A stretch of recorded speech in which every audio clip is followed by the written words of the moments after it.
reminds me of another song. We could play it for Sean's book, and that is when the mothers went sailing, they left their kids with Jesus. You know that one? Sometimes they refer to it as when mothers are sailing, but that's a different one altogether. You know that song? We always sing it the other way. They left their kids with Jesus. I had a couple of phone calls this week from members of other churches, and they were upset, wanted to know what we were doing. They were upset because in their church, they no longer celebrate Mother's Day. And you know, that's been a trend for a few years. Don't celebrate Mother's Day. What they do is they change Mother's Day into Family's Day, and then Father's Day just gets tossed. Like, you know, but get used to it, boys. The reason, I didn't know what the reason was. I said, why is that? And they said, well, the reason for that is because some women can't have children. It's like, yeah, okay.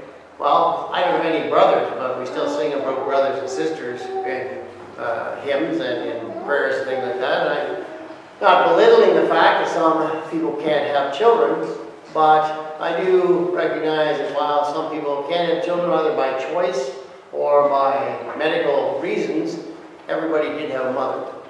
Every woman had a mother, and every man had a mother, one way or another. They may not have still not have them, but they all had one at some point. And not all mothers are great. There was an article this week in the paper about some woman who killed her entire family, and they're trying to deal with her getting out of prison. She's served, I think it was 10 years, and she's coming out. So not all mothers are great, but on the other hand, some mothers are absolutely wonderful. Some would lay down their lives for their family and for their kids. And so we look at Mother's Day not as Mother's Day, but rather as a day of what is it that makes that great? What quality is it that we need to look at? We can't stereotype any people, we can't stereotype any mothers one way or another, but the quality that makes a mother, a father, or anybody a great person is that one quality of love. And that quality is something that I think is a struggle that we still have in our world, a struggle between love and fear, those two sort of general directions. We are always at each other and trying to win out. Fear often is the one that does win out. Fear is what we see when you see bullying. People try to terrify somebody else, but mostly because they themselves are afraid of life. They're afraid of committing. They're afraid of reaching out to anybody. That's the same idea with the bravado. You see that in all kinds of people. This artificiality which is put out there because they're terrified of trying to love or trying to be a real person. The same with violence. You see violence winning out over love so often in our world. That becomes the last resort.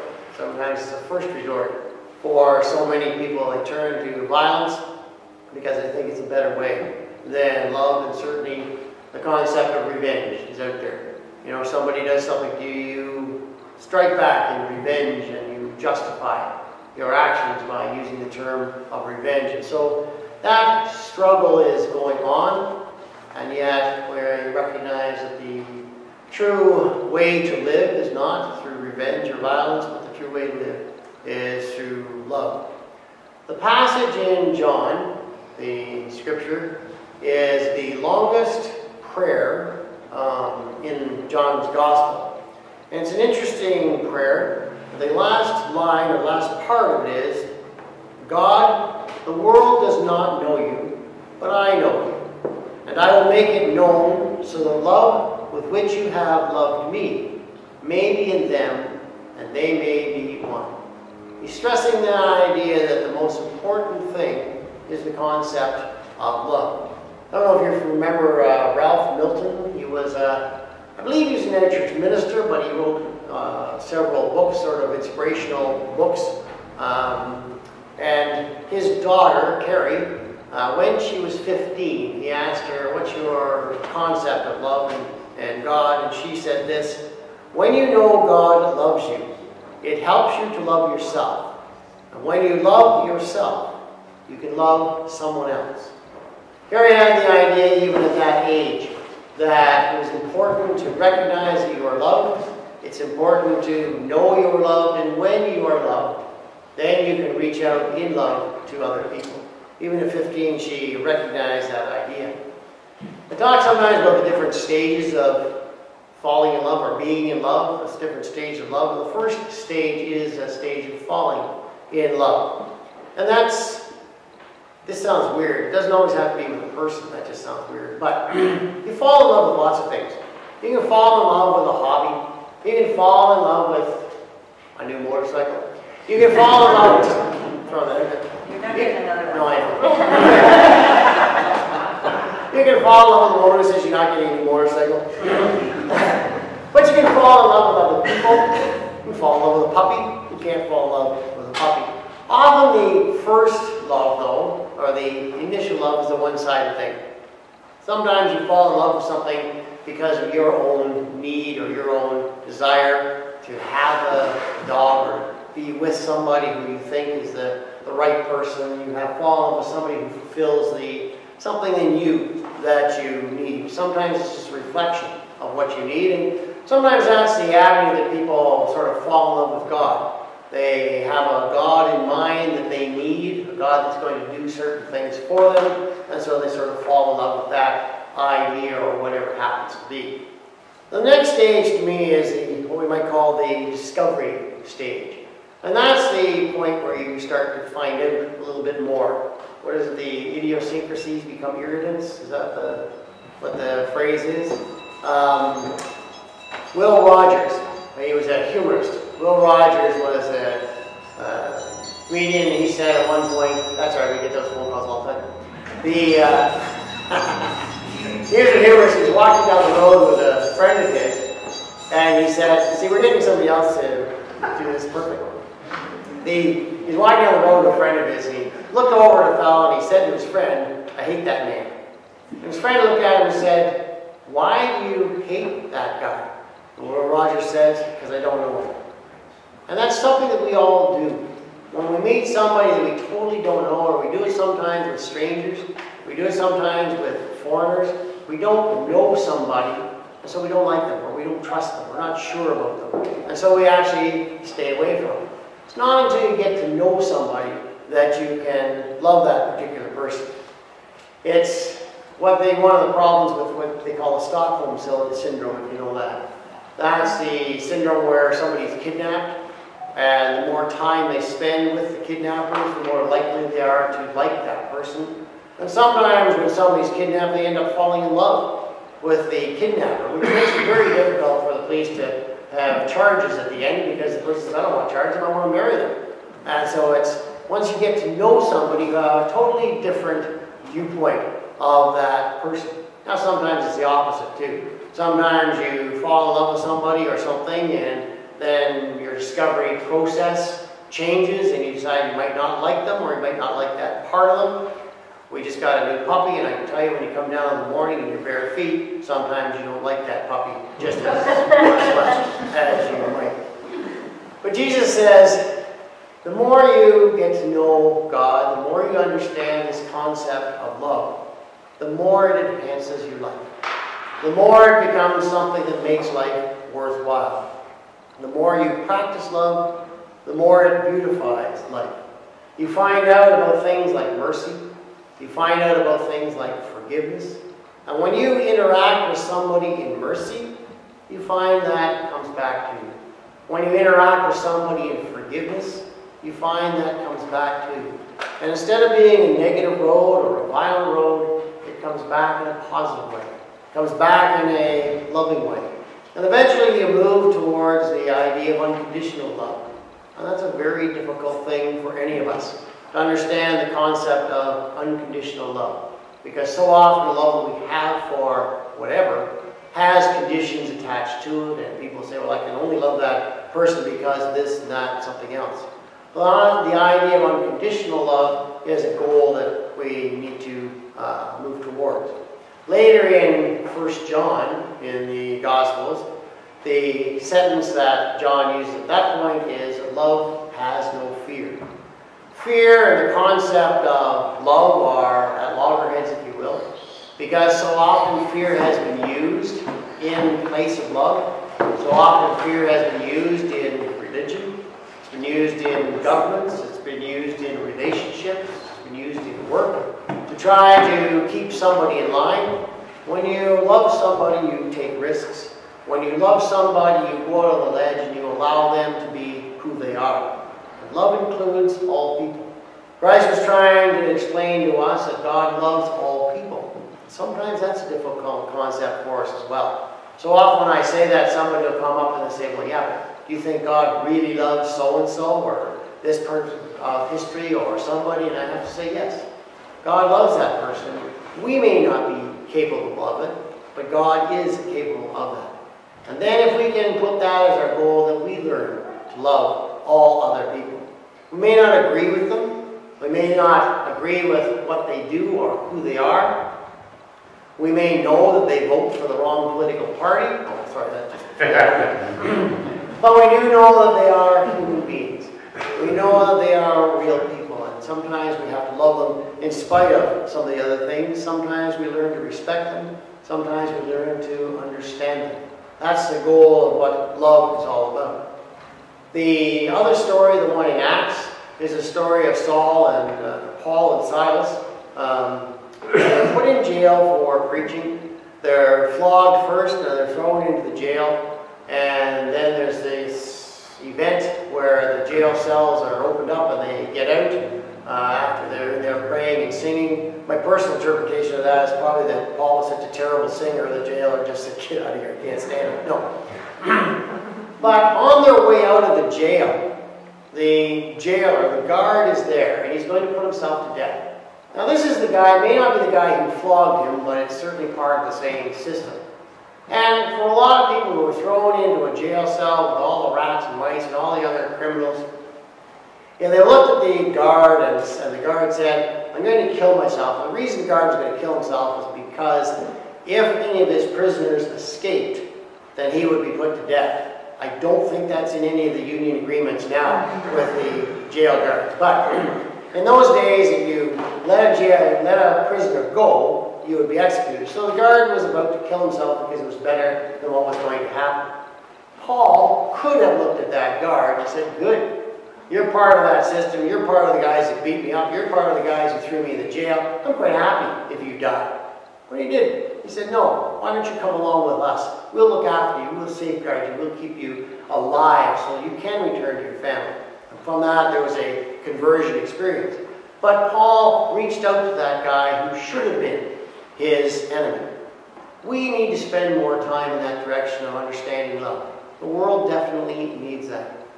I think the world is on a direction where hate is often winning, where hate becomes the raison d'etre for people, hate becomes the whole motivation, and they can justify a lot of things in life if we could hate, if we could have revenge, if we could have violence. We as Christian people have to say, no, that's not the right way of life. That's not the way that we should be going. The beauty in life comes through loving other people. And I'll share a few stories with you. The first one is a story that is told by a guy named Moses Mendelssohn. And here's our trivia question for the day.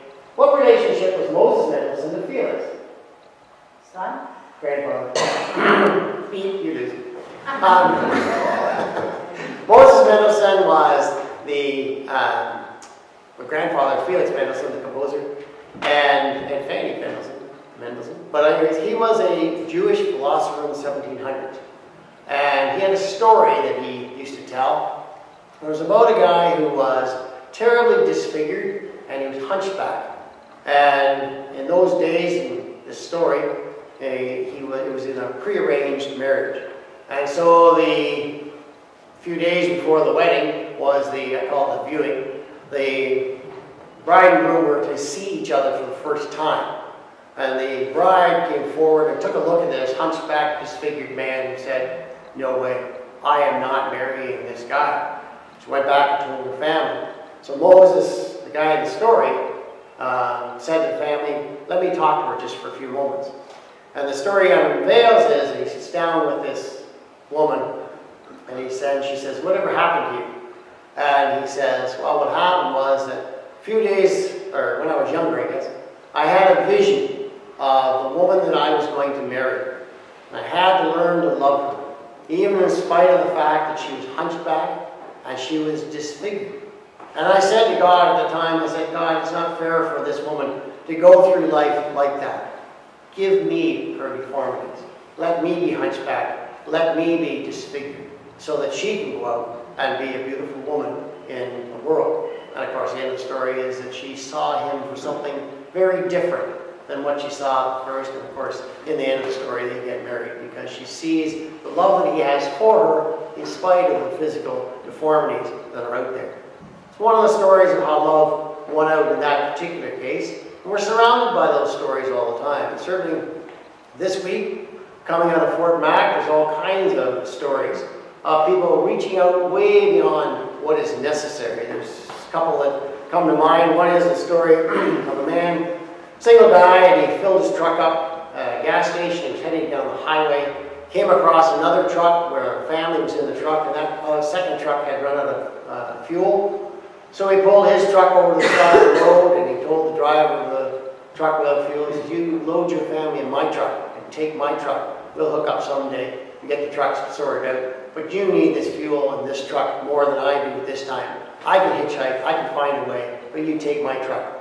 And what a moment that was for this guy to reach out and to say, here's the keys for my truck, you take it. And of course, another story that you guys wouldn't have seen because it's not on your network, but there's an ad came out yesterday. And it's a picture of a motorcycle. And it says, this motorcycle was abandoned on the side of the road on the way out of Fort McMurray and run out of fuel. We have found it, we have refueled it, it's ready to go. Would the rightful owner please come forward and get this motorcycle? And I thought, only at something like that would people reach out. Because normally, if you leave your motorcycle on the side of the road for a length of time with the keys in it, probably you're not going to get it back. Sometimes you leave it in your garage with the keys in it, you're not going to get it back. But because people were motivated to be more than themselves, they turned over this beautiful bike, and it is a beautiful bike, and they turned over and said, the rightful owner, please come forward. We're holding it for you. Nobody stole it. They reached out to that person. And those stories are going on and on and on. Fort Mac and all over the place. Then the final story I would share with you is a story of a fellow who I did a funeral for this week. He is David Grant, 29 years old. He is the son of Shirley Howlett. Shirley is the sister of Doug Diceman from town here. So I've known the family, I've done a number of funerals for the family. Anyways, David was pretty sudden. He just died fairly suddenly. David has Down syndrome. And the funeral, honestly, often when you do a funeral, it sounds terrible saying, but often when you do a funeral for somebody with Downs, there's not a big crowd. Because they don't get out much, they don't relate to people, to too many people. The funeral for David was huge. The place was packed there. They were standing outside. He, 29 years of age, he had impacted all kinds of people. And the reason was because he just loved everybody. He didn't care who you were, what you were, where you came from, or anything else. He just always had a big smile, and he had his arms open for you. He played lots of tricks on people, but then he'd laugh, make you laugh. And the people were just responded to him. Everybody there had a wonderful story about him, how he had done something for them, made them laugh, made them feel accepted, and the pictures of him were of him with lots of different people. People that he had just fully accepted because he wasn't restricted by society. Society could say what it wanted to him about who it was acceptable to be with. He didn't care. He would just be there and accept people for who they were, regardless of what their situation was. There's just one funny story about that, was that he was in, and you can just imagine this, he was in Costco with the family, and he was standing in line, and he'd reach forward, and he'd kick the cart in front of him when people were bunched up. He'd kick the card, then he'd stand there. And the people would ignore it, and he'd kick the card again at the other people. And they'd turn around and they'd say, you could just see the look on these people's faces, like, who's kicking our card? And then they turned around for that time and go, and everybody just loved him. They'd give him this big hug. And I said at the funeral, wouldn't it be nice if at any one of our funerals, somebody could look up and say, here was a person who just loved everybody. What a wonderful statement that is about any of us. And I think that's the direction we need to go. We need to learn to love other people. I think it's something that is very necessary in the world that we're in. What does that have to do with Mother's Day? Everything. What makes for a good mother or a father or a sister or a brother or a cousin or a friend or even somebody you don't know is that capacity to love. We need to share that capacity so the world can share that capacity as well. Christ says to us, go out and love. Love the world so that they can love us back.